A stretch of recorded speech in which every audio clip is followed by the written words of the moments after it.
الحمد لله رب العالمين والعاقبة للمتقين والصلاة والسلام على رسوله محمد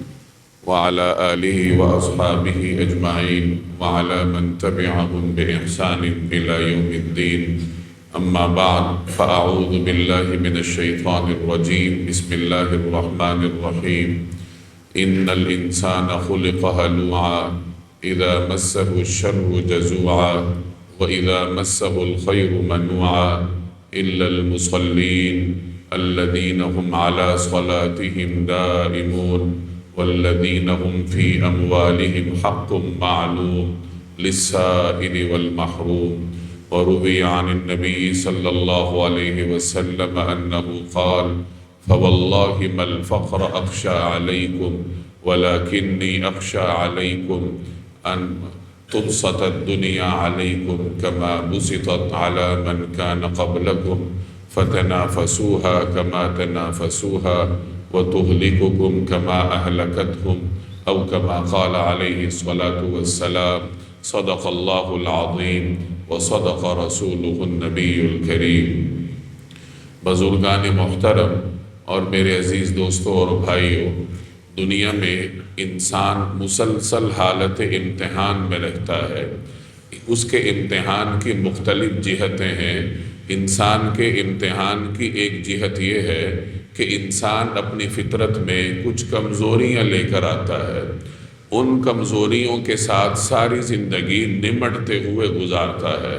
اللہ کی جانب سے یہ حکم ہوتا ہے کہ تمہاری یہ کمزوری ہے اور تم نے اس پر قابو پانا ہے. یہی قابو پانا انسان کا امتحان ہے. یا وہ اس میں کامیاب ہوتا ہے یا اس میں ناکام ہو جاتا ہے. قرآن کریم انسان کی ایسی کئی کمزوریوں کا ذکر کرتا ہے. مثلا ایک جگہ قرآن کریم کہتا ہے کہ خلق الانسان ضعیفا،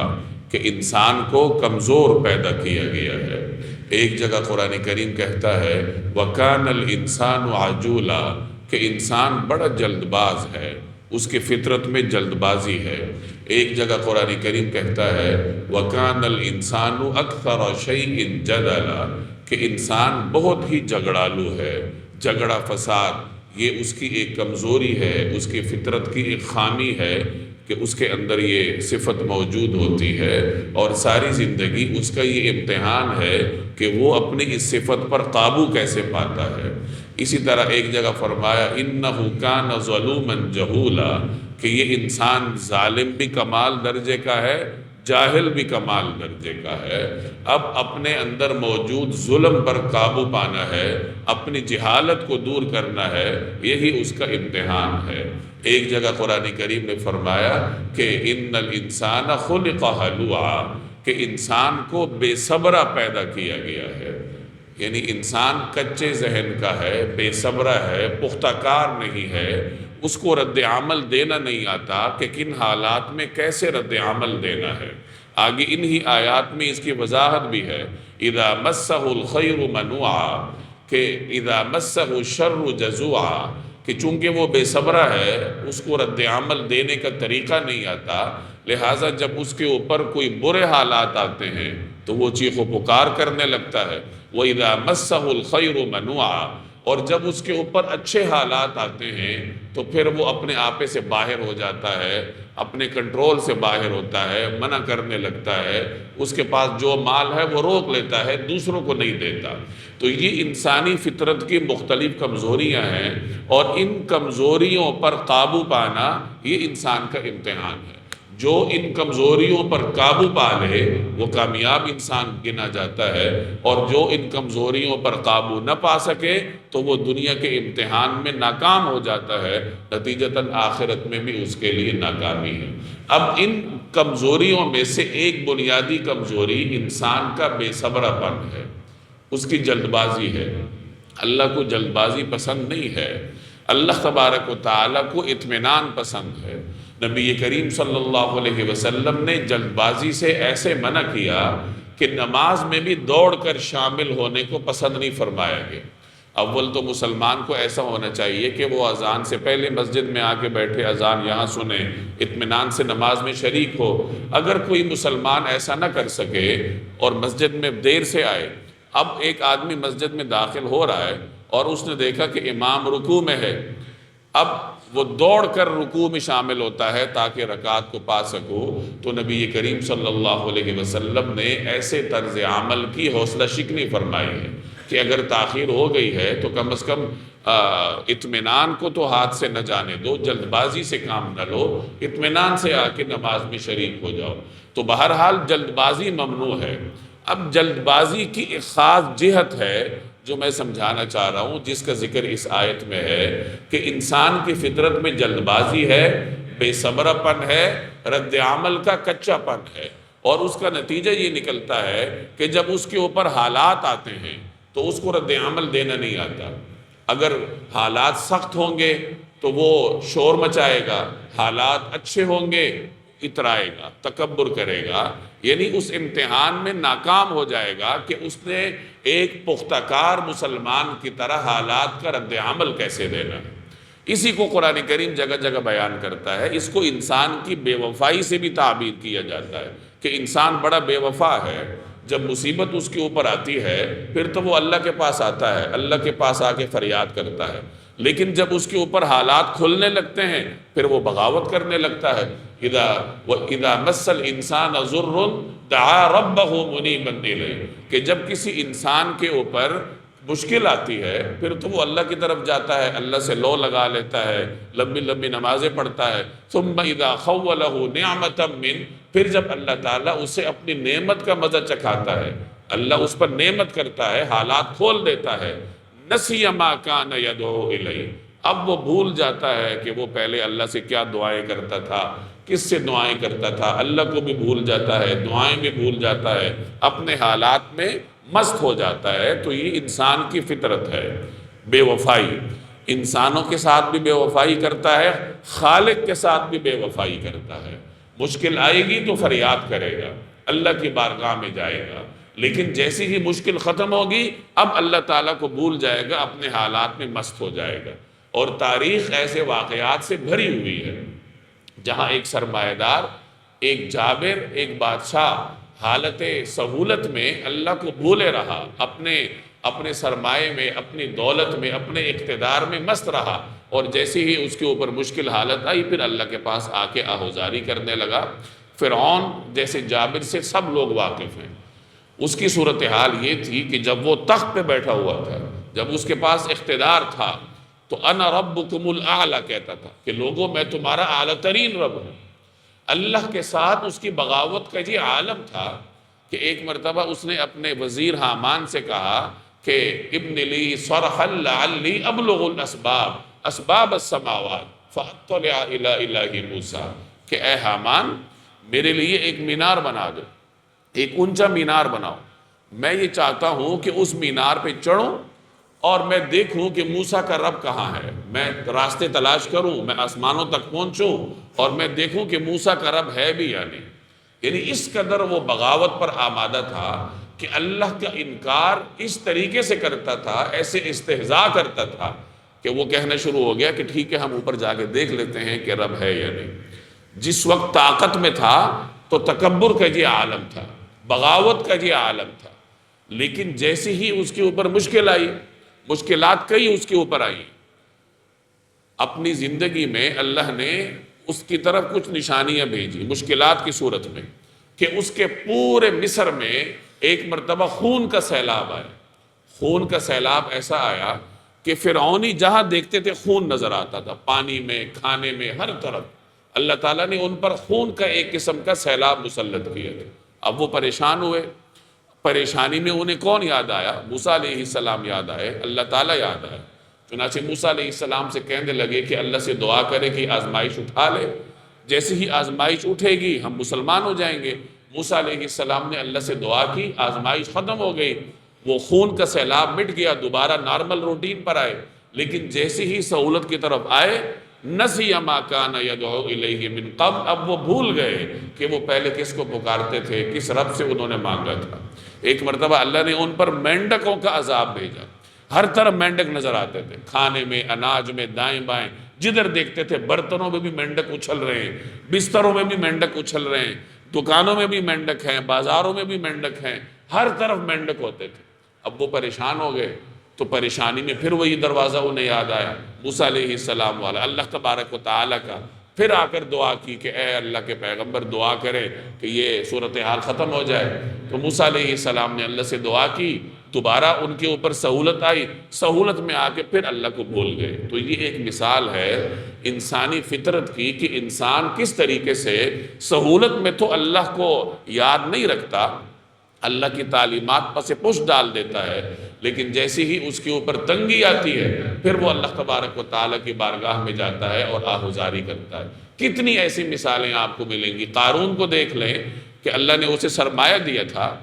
اب ہونا یہ چاہیے تھا کہ وہ اللہ کو یاد کرتا، لیکن جب اسے کہا گیا کہ اے قارون تمہیں اللہ نے دولت دی ہے، کچھ خدا کا خوف کرو، تو وہ کہنے لگا کہاں سے اللہ نے دی ہے، انما اوتیتہ علی علم عندی، یہ دولت تو میں نے قوت بازو کے بل بوتے پر کمائی ہے، میرے پاس مہارت ہے، علم ہے، سکلز ہیں، ان مہارتوں کو بروئے کار لا کر میں نے یہ دولت کمائی ہے، تم کہاں کی باتیں کرتے ہو کہ اللہ نے مجھے دی ہے۔ تو اس طریقے سے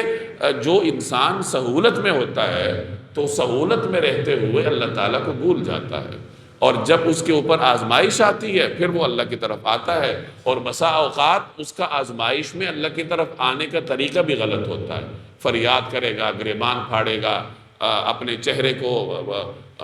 مختلف طریقوں سے ملامت کا نشانہ بنائے گا۔ تو یہ انسان کی مختلف کمزوریاں ہیں جنہیں قرآن کریم ان آیات میں بیان کر رہا ہے، اور جو انسانی تاریخ میں آپ کو جگہ جگہ بکھری ہوئی نظر آتی ہیں۔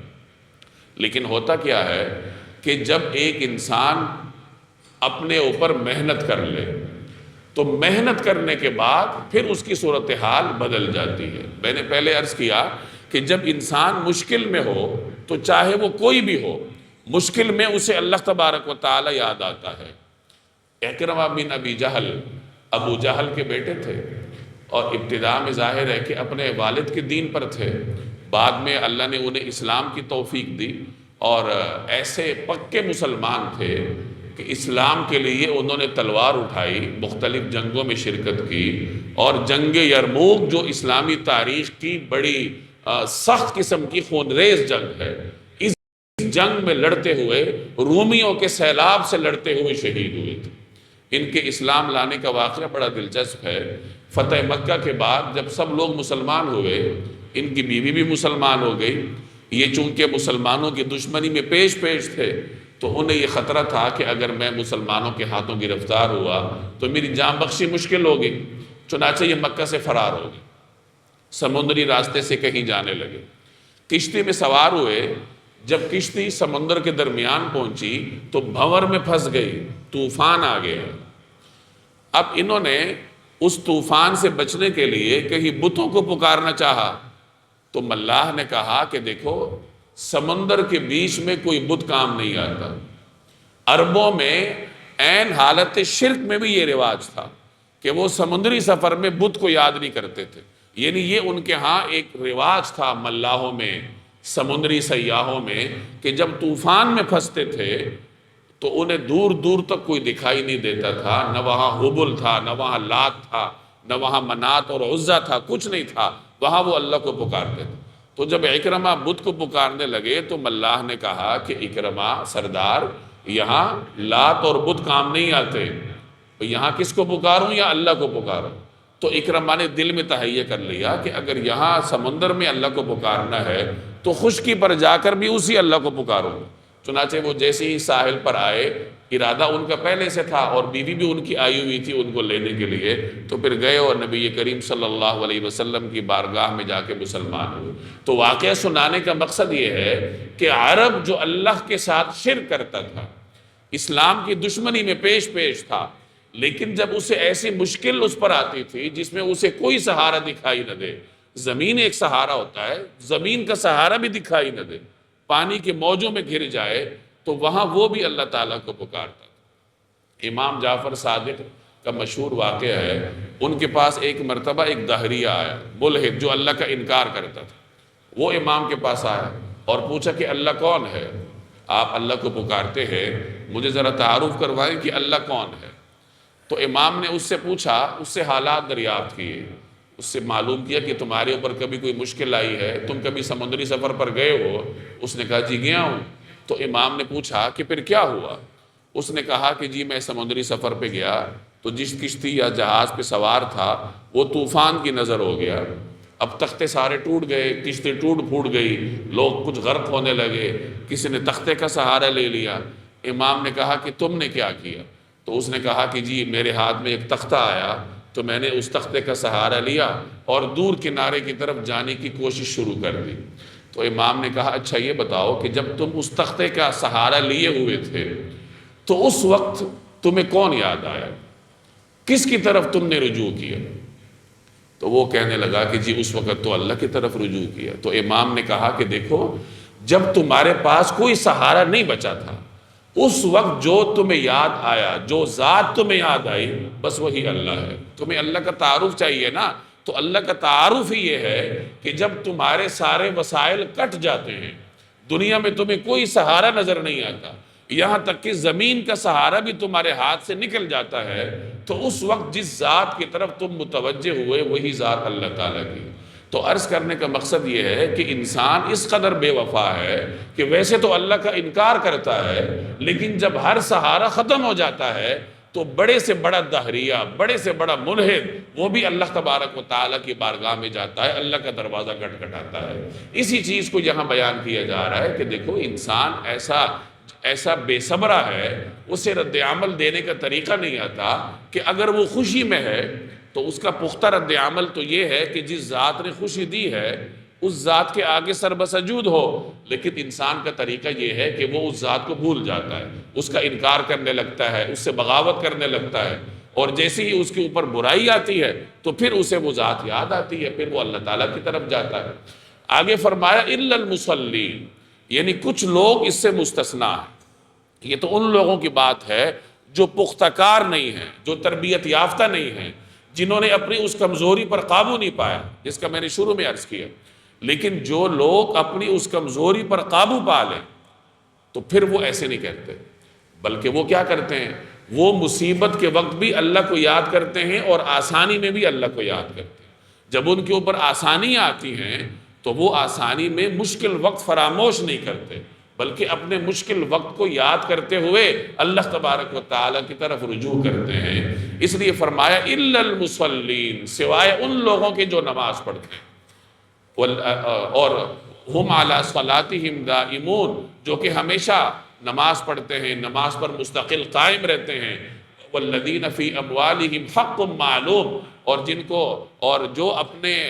جن کے اموال میں اللہ تبارک و تعالی نے ایک معلوم حق رکھا ہے، سائل کا، محروم کا، وہ اس حق کو پہچانتے ہیں، یعنی اپنی تربیت کر لیتے ہیں، اور تربیت کے نتیجے میں وہ رد عمل دینا سیکھ لیتے ہیں کہ کن حالات میں کیسے رد عمل دینا ہوتا ہے، اور اس کا نتیجہ یہ ہوتا ہے کہ آسائش میں اللہ کو نہیں بھولتے،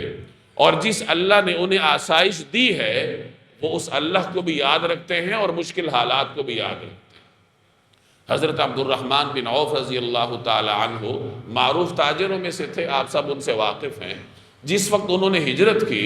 تو ہجرت کے بعد انہوں نے از سر نو اپنی زندگی کا آغاز کیا۔ تجارت تو مکہ میں رہ گئی تھی، مدینہ میں آ کے از سر نو انہوں نے اپنی تجارت کا بھی آغاز کیا اور مشکلات کا بھی سامنا کیا۔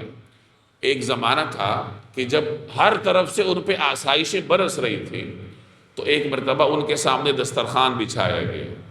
دسترخوان پہ ہر قسم کی نعمت موجود تھی، طرح طرح کے کھانے تھے، اللہ کی نعمتیں موجود تھی، انواع و اقسام کے کھانے تھے۔ عبد الرحمن بن عوف رضی اللہ تعالی عنہ نے جب یہ دسترخوان دیکھا، اللہ کی نعمتیں دیکھی، تو فرمانے لگے کہ مصعب بن عمیر کو یاد کرنے لگے کہ مصعب بن عمیر جب اس دنیا سے گئے تھے تو صورتحال یہ تھی کہ انہیں کفن دینے کے لیے کپڑا بھی نہیں تھا۔ اپنے ان دوستوں کو یاد کرنے لگے جو اسلام کے مشکل ترین زمانے میں دنیا سے چلے گئے تھے، اور ان کو یاد کرتے کرتے رونے لگے، اور پھر دسترخوان ویسے ہی اٹھا لیا گیا، انہوں نے کھانا نہیں کھایا۔ مصعب بن عمیر کے نام سے آپ واقف ہوں گے، ایک زمانہ تھا کہ مکہ کی گلیوں میں خوشبو سے لوگ پہچانتے تھے کہ یہاں سے مصعب بن عمیر گئے ہیں۔ رئیس تھے اپنے علاقے کے، اور ایسے باذوق نوجوان تھے کہ خوشبو میں اپنا ذوق رکھتے تھے، کپڑوں میں اپنا ذوق رکھتے تھے، یمن اور شام کے مختلف علاقوں کے خوبصورت اور بیش قیمت لباس پہنتے تھے، لیکن جب مسلمان ہوئے تو سب کچھ جاتا رہا، سب کچھ قربان کر دیا۔ اور ایک وقت وہ آیا کہ جب غزوہ احد میں وہ شہید ہو گئے تو انہیں کفن دینے کے لیے کپڑا میسر نہیں تھا۔ ان کے پاس ایک کپڑا تھا جو انہوں نے لپیٹا ہوا تھا، جب اس کپڑے سے انہیں کفن دیا جانے لگا تو صورتحال ایسی مشکل بن گئی کہ اگر سر کو ڈھانپتے تو پاؤں کھل جاتے، اور اگر پاؤں کو ڈھانپتے تو سر کھل جاتے۔ یہ دیکھ کے نبی کریم صلی اللہ علیہ وسلم بھی آپ دیدہ ہو گئے۔ بعض روایات میں آتا ہے کہ پھر آپ نے ان کے اس زمانے کا ذکر کیا کہ دیکھو یہ نوجوان کس طریقے سے بیش قیمت لباس پہنا کرتا تھا، اور دین کے لیے قربانیوں کا یہ عالم ہے کہ آج اس کے پاس پورا کفن بھی نہیں۔ پھر آپ نے فرمایا کہ سر کو ڈھانپ دو اور پاؤں کی طرف گھاس رکھ دو، اس طریقے سے انہیں پھر قبر کے سپرد کیا گیا۔ تو عبد الرحمن بن عوف اپنے اس دوست کو یاد کرنے لگے کہ وہ کتنا مشکل زمانہ تھا جب ہمارے پاس تن ڈھانپنے کے لیے کپڑے نہیں ہوتے تھے، ہمارے شہداء کے پاس پورا کفن تک نہیں ہوتا تھا، اور آج اللہ نے ہمیں انواع و اقسام کے کھانے دیے ہوئے۔ حضرت ابو ہریرہ رضی اللہ تعالی عنہ پر اللہ نے بعد میں دنیا کے دروازے کھولے تھے، دنیا کی نعمتیں ان کو ملی تھیں۔ تو ایک مرتبہ انہوں نے کتان کے کپڑے سے، یعنی ایک باریک قیمتی کپڑے سے ناک صاف کی۔ اس کے بعد کہنے لگے واہ واہ ابو ہریرہ، آج تو کتان کے کپڑے سے ناک صاف کرتا ہے، اور ایک وہ زمانہ تھا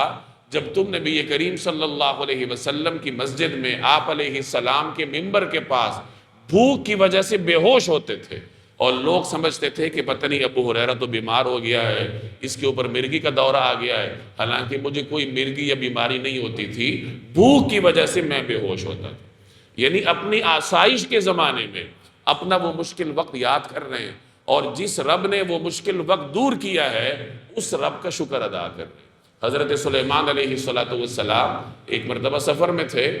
اب راستے میں جب ان کا لشکر جا رہا تھا تو دور کوئی چیونٹیوں کا لشکر جا رہا تھا، چیونٹیاں اپنی خاندان کے ساتھ سفر کر رہی تھی۔ تو ایک چیونٹی نے دوسروں کو کہا کہ دیکھو سلیمان کا لشکر آ رہا ہے، سائیڈ پہ ہو جاؤ، کہیں ان کے لشکر کے سواریوں کے پاؤں تلے آ کے روندی نہ جاؤ۔ اب اللہ کا کرنا ایسا ہوا کہ اس چیونٹی کی بات اللہ نے سلیمان علیہ السلام کے کان تک پہنچا دی، انہوں نے سمجھ بھی لی، اب خوش ہوئے۔ فَتَبَسَّمَ ضَاحِكًا مِّن قَوْلِهَا، سلیمان علیہ السلام خوش ہوئے، لیکن ساتھ ہی اللہ کی نعمت کو یاد کرنے لگے کہ یہ اللہ کی نعمت ہے جس نے مجھے لشکر دیا ہے، جس نے مجھے طاقت دی ہے، جس نے مجھے چیونٹیوں کی زبان سمجھنے کی توفیق دی ہے۔ اور فوراً اللہ کا شکر ادا کرنے لگے کہ ربی اوزعنی ان اشکر نعمتک التی انعمت علی، کہ یا اللہ مجھے توفیق دے کہ جو انعامات آپ نے مجھ پہ کیے ہیں میں ان کا شکر ادا کر سکوں۔ تو بہرحال جب ایک انسان اپنی کمزوری پر قابو پا لیتا ہے، اسے رد عمل دینے کا طریقہ آ جاتا ہے، وہ ایک پختہ کار مسلمان بن جاتا ہے، انبیاء علیہ السلام کے طریقے پر چلنے لگتا ہے، پھر وہ آسائش میں اللہ کو نہیں بھولتا، پھر وہ ایسا نہیں ہوتا کہ آسائش میں مشکل وقت فراموش کر جائے، اور جس رب نے وہ مشکل وقت اس پر سے دور کیا ہے اس رب کو بھی بھول جائے، اور تکبر میں آ کر بغاوت کے راستے پر چلنے لگ جائے۔ تو یہ ایک مسلمان کا کام نہیں ہے۔ اس راستے پر وہی چلتا ہے جو اپنی اس کمزوری کو دور کرنے میں ناکام ہو جاتا ہے، امتحان میں فیل ہو جاتا ہے۔ اب اس تمام تر تفصیل کے تناظر میں نبی کریم صلی اللہ علیہ وسلم کا یہ ارشاد سماعت فرمائیں۔ آپ علیہ السلام نے ایک مرتبہ صحابہ سے فرمایا، ماحول یہ تھا کہ ابو عبیدہ بن جراح رضی اللہ تعالی عنہ کہیں سے جزیہ اکٹھا کر کے لائے تھے، یعنی ٹیکس کا مال لے کر آئے تھے۔ اب وہ جو جزیے کا مال تھا وہ صحابہ میں تقسیم ہونا تھا، تو جب صحابہ کو پتہ چلا کہ ابو عبیدہ آئے ہیں اور اس طریقے سے مال لے کر آئے ہیں اور نبی کریم صلی اللہ علیہ وسلم تقسیم فرمائیں گے، تو فجر کی نماز میں سب اکٹھے ہو گئے۔ رسول اللہ صلی اللہ علیہ وسلم نے جب نماز کے بعد صحابہ کو دیکھا تو آپ سمجھ گئے کہ انہیں یہی توقع ہے کہ اب حضور علیہ السلام انعامات تقسیم فرمائیں گے۔ تو آپ صحابہ کو دیکھ کے مسکرائے اور آپ نے فرمایا کہ تمہیں جس چیز کی توقع ہے وہ تمہیں ملے گا۔ اور آگے پھر آپ نے فرمایا جو میں سمجھانا چاہ رہا ہوں کہ فواللہ مل فقر اخشا علیکم، کہ اللہ کی قسم